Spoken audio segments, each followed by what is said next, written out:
কোনো আচ্ছা, লাইক আমাদের হবে না, চিঠি যার মানে যার প্রধান জায়গাতে উপদেষ্টার ভিডিও কাছে বেশি করে যায়। শেয়ার দিন, শেয়ার দেখেন, দিবেন। এই যে চিঠি সকল দিয়েছে, প্রবাসীদের এটা দাবি মেনে নেওয়ার সবাই জন্য। শেয়ার দিন। না, আমি আপনাকে বলি, তারপরও শেয়ার চিঠিগুলো করে আজকে সরকারের সবাইকে হাতে, জানিয়ে সরকারের দিবেন, কাছে যদি পৌঁছাচ্ছে। প্রধান উপদেষ্টার কাছে এটা না যায়, আমরা কিন্তু রেমিটেন্স শাটডাউন ভিডিওটা শেয়ার দেন। কি হয়। এটা রাষ্ট্রীয় এবার বিষয়। প্রবাসীরা অবশ্যই সকল আমি প্রবাসী এক আপনাকে বলি, আপনি এখনই সময় প্রবাসীদেরকে ভালোবাসেন, তাই না?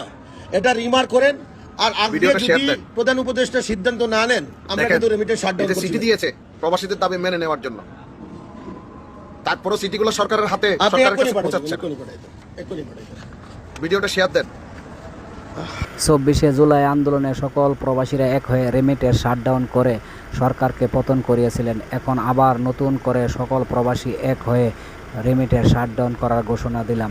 আপনারা যদি সৌদি আরব প্রবাসী কিংবা মিডল ইস্টের যে কোনো প্রান্তের থেকে ভিডিওটা দেখে থাকেন, তাহলে সবাই শেয়ার করে আপনারা প্রতিবাদ করুন এবং যার যার জায়গা থেকে আপনারা রেমিটেন্স শাটডাউন করুন এবং ভিডিওর সামনে পড়লেই যত প্রবাসীদের নিয়ে যেই সব ভিডিও পর্ব শেয়ার দিবেন। ধন্যবাদ সকল প্রবাসীকে।